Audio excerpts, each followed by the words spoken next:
Marco എന്ന സിനിമയിൽ ഭയങ്കര ആ ഒരു രീതിയിൽ ഞെട്ടിച്ച ഒരാൾ ഇതിലേക്ക് വന്ന് ഇമോഷൻ ചെയ്തപ്പം പലർക്കും എനിക്കുൾപ്പെടെ കണ്ണ് നിറയുന്ന പോലെ തോന്നി. അതായത് ഇത്രയും നാളും ഉണ്ണിമൂന്തൻ ചെയ്ത പടങ്ങളിൽ ഏറ്റവും ബെസ്റ്റായിട്ട് ഇമോഷണൽ ചെയ്തത് ഗെറ്റ് സെറ്റ് ബേബിയിലാണെന്ന് തോന്നി. അത് ഇത്രയും നാളും ചെയ്ത സിനിമകളിൽ നിന്നുള്ള ഒരു എക്സ്പീരിയൻസ് ആണോ, അതോ സ്പെസിഫിക്കലി ഈ ഒരു പടത്തിന് വേണ്ടി എത്ര എഫേർട്ട് ഇമോഷണൽ ചെയ്യാൻ കൊടുത്തിട്ടുണ്ടോ?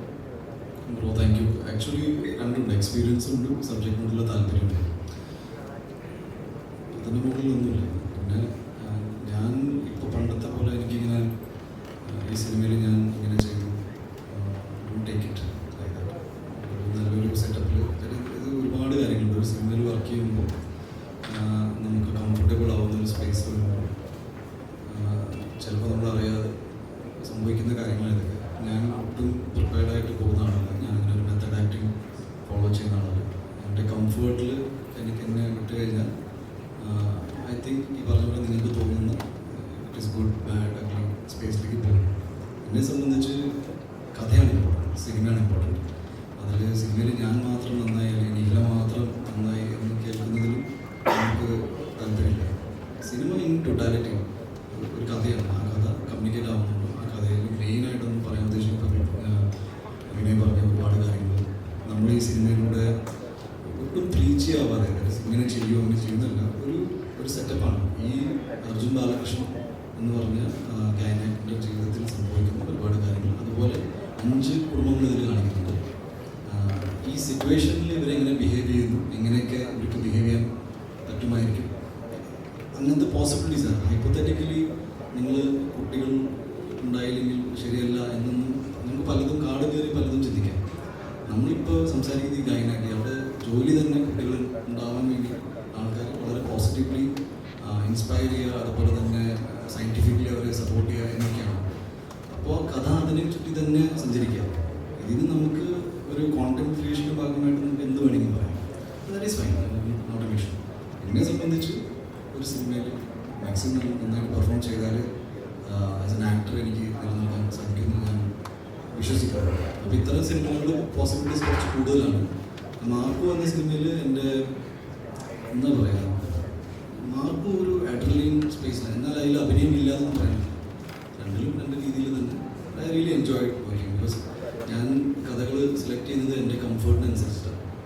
എൻ്റെ കംഫേർട്ട് ഇന്ന ജോണറിലാണെന്ന് ഞാൻ വിശ്വസിക്കുന്നില്ല.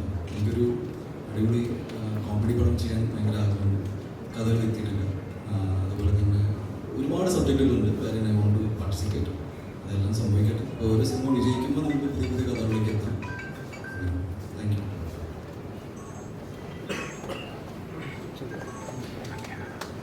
മലയാള സിനിമയും താരങ്ങളെ കുറിച്ചുള്ള സബ്ജക്റ്റൊക്കെ ഭയങ്കരമായി ചർച്ച ചെയ്തുകൊണ്ടിരിക്കുന്ന ഒരു കാലഘട്ടത്തിലാണല്ലോ നമ്മളിപ്പോൾ സംസാരിച്ചുകൊണ്ടിരിക്കുന്നത്.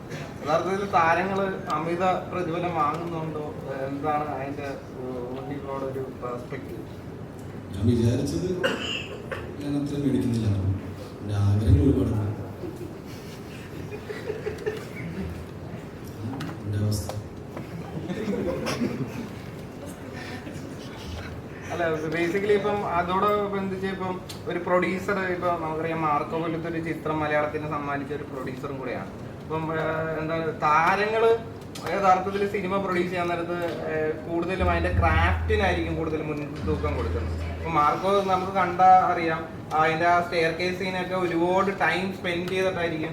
ഇല്ലെങ്കിൽ അങ്ങനത്തെ പല സംഗതികൾക്കും ഈ ഡിഫൻഡറൊക്കെ ഒരുപാട് ഡിഫൻഡർ കാര്യങ്ങളൊക്കെ കൊണ്ടുവരാൻ നേരത്ത് അതിന് ആ സിനിമ അറിയുന്ന ഒരു നടൻ അർത്ഥത്തിൽ അതിൻ്റെ അകത്ത് അത്രയ്ക്ക് ഇൻവെസ്റ്റ് ചെയ്യാൻ വേണ്ടി താല്പര്യപ്പെടും. മീൻസ് അതിൻ്റെ ഒരു ഔട്ട്ലുക്ക് ഏറ്റവും മനോഹരമാകണമെന്ന് മാത്രമായിരിക്കും ആ നടൻ ആഗ്രഹിക്കുന്നത്. അപ്പം പിന്നീട് ഈ ചർച്ചകളിൽ പറയുന്നത് താരങ്ങൾ സിനിമ നിർമ്മിക്കുന്നത് പോലും അതിനെക്കുറിച്ച് പോലും ചർച്ച വരുന്നുണ്ട്. അപ്പൊ അങ്ങനത്തെ സംഗതിയൊക്കെ ഒരു പ്രൊഡ്യൂസർ എന്ന അർത്ഥത്തിലും കൂടെ എങ്ങനെയാണ് നോക്കി കണ്ടത്? പ്രൊഡ്യൂസർ ഞാൻ ഭയങ്കര റീസണബിളാണ്. ഞാൻ നല്ല സിനിമകൾ ചെയ്യാൻ ആഗ്രഹിച്ചു എന്നൊരു പ്രൊഡ്യൂസർ. എൻ്റെ പൈസ എൻ്റെ ഇഷ്ടത്തിന് സിനിമ എടുക്കുന്നതാണ് അതിൻ്റെ ഒരു റൈറ്റ്.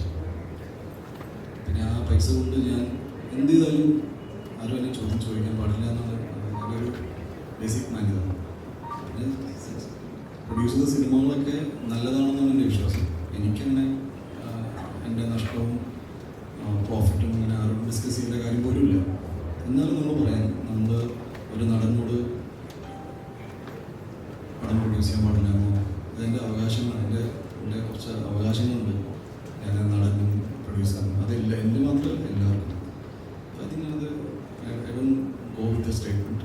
അത് ഫെയർ അല്ല. ബിക്കോസ് ഒരു ഫ്രീ സ്പേസ് ആണ്. അത് 0 ബഡ്ജറ്റിൽ സിനിമ ചെയ്യാം, പുതിയ ആൾക്കാരെ വെച്ച് സിനിമ ചെയ്യാം. ഇതിലൊരു റൂൾ ബുക്ക് ഇല്ല. ഇൻഡസ്ട്രിയിൽ ആര് സിനിമ ചെയ്യണമെന്ന് എവിടെയും ഒരു ബെഞ്ച് മാർക്കില്ല. ഇന്ന ആൾക്ക് മാത്രമേ സിനിമ IT ഫീൽഡിൽ നിന്ന് പെട്ടെന്ന് ജോലിയിലേക്ക് മാറ്റി വെച്ചിട്ട് പെട്ടെന്ന് സിനിമ ചെയ്യുന്ന ആൾക്കാരുണ്ട്. ഞാൻ പോലും സിനിമ പഠിച്ചിട്ട് വന്നൊരു സിനിമ നടനായാണെന്നുള്ളത് പ്രൊഡക്ഷൻ എന്താണെന്ന് കൂടി എനിക്കറിയില്ല. എൻ്റെ എക്സ്പീരിയൻസ് കൊണ്ട്, അങ്ങനെ ഒരു ലൈഫ് എക്സ്പീരിയൻസ് കൊണ്ടൊക്കെ ഇങ്ങനെയൊക്കെ ആയിത്തീർന്നു. സജീവാണെങ്കിലും വിനയാണെങ്കിലും ഇതെല്ലാം നിൽക്കില്ല. എല്ലാവരും ആക്ടിങ് വോട്ടെവർ ഏത് പ്രൊഫഷനാണെങ്കിലും അത്തരത്തിലുള്ള കാര്യങ്ങളോട് എനിക്ക് യോജിപ്പുണ്ടാകും.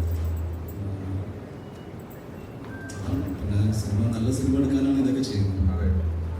ശമ്പളം ഞാൻ മേടിക്കാറില്ല. ഞാൻ എൻ്റെ കമ്പനിയിൽ തന്നെ വർക്ക് ചെയ്യുന്നു. കാലമായിട്ട് ഒരു 5 വർഷമായിട്ട്. നിഖിലയുടെ ഒരു പെർസ്പെക്റ്റീവ് എന്താണ് അതിനെക്കുറിച്ച്? ഈ താരങ്ങൾ പ്രതിഫലം യഥാർത്ഥത്തിൽ കുറയ്ക്കേണ്ടതുണ്ടോ? ഫീമെയിൽ പെർസ്പെക്റ്റീവ് എന്ന് പറയുകയാണെങ്കിൽ ഞങ്ങൾക്ക് അത്രയും ശമ്പളം കിട്ടുന്നില്ല. അതുകൊണ്ട് ഞങ്ങൾ ഇനി കുറയ്ക്കുന്നത് നിങ്ങൾക്ക് ഒന്നും ഉണ്ടാവില്ല. ഇതുകൊണ്ട് ഞങ്ങളുടെ സൈഡിൽ നിന്നല്ല പറയുന്നത്. പറഞ്ഞ പോലെ അവരുടെ അസോസിയേഷൻ അങ്ങനെ ഒരു തീരുമാനം എടുക്കുന്നതോ അല്ലെങ്കിൽ അവരുടെ ഇടയിൽ അവർ ചർച്ച നടത്തിയിട്ട് ഇങ്ങനെയുള്ള കാര്യങ്ങൾ ഡിസ്കസ് ചെയ്തിട്ട് അതിൻ്റെ ഒരു എൻഡ് റിസൾട്ട് വന്നു കഴിയുമ്പോഴാണല്ലോ ഞാൻ അതിനെപ്പറ്റി സംസാരിക്കാൻ താല്പര്യപ്പെടുന്നത്. അവരുടെ ചർച്ച നടക്കുന്ന സ്പേസിൽ നമുക്ക് അറിയാത്തൊരു കാര്യത്തിനെ പറ്റി ഞാൻ സംസാരിക്കുന്നതെന്നാണ് എൻ്റെ ജനറലി ഉള്ളൊരു, എനിക്ക് അത്രയും ഡീറ്റെയിലിംഗ് അറിയില്ല. അവരുടെ ശരിക്കും നടക്കുന്ന പ്രശ്നങ്ങൾ എന്താണെന്നുള്ളതോ അല്ലെങ്കിൽ എന്തുകൊണ്ടാണ് ഇത് പറയുന്നത് എന്നുള്ളതിനെ പറ്റിയിട്ട് എനിക്ക് അത്രയും ധാരണ ഇല്ലാത്തതുകൊണ്ട് എനിക്ക് വെറുതെ അതിനെപ്പറ്റി പറയുന്നത് നല്ലത്. അതിൻ്റെ എൻഡ് റിസൾട്ട് എന്താണെന്ന് അതിനെപ്പറ്റി സംസാരിക്കാനുണ്ട്. സിനിമ പ്രൊഡ്യൂസ് ചെയ്യാനൊന്നും പ്ലാനില്ല? പ്രൊഡ്യൂസ് ചെയ്തിട്ടില്ല. ഇല്ല, എനിക്ക് പ്രൊഡക്ഷൻ ഇഷ്ടമാണ്. പ്രൊഡക്ഷൻ ചെയ്യാൻ താല്പര്യമുണ്ട്. അതിപ്പം എങ്ങനെയാണെന്നുള്ളത് ഞാൻ ആലോചിച്ചിട്ടില്ല. പ്രൊഡ്യൂസ് ചെയ്യാണോ അല്ലെങ്കിൽ അതിന് വേറെ എന്തെങ്കിലും പ്രൊഡക്ഷൻ സൈഡിൽ വർക്ക് ചെയ്യണോ എന്നുള്ളത് ഞാൻ ആലോചിച്ചിട്ടില്ല. പക്ഷേ പഠിക്കണം എന്ന് ഭയങ്കര ഇഷ്ടമുള്ള കാര്യം. ഉണ്ണിയോടൊരു ക്വസ്റ്റ്യൻ,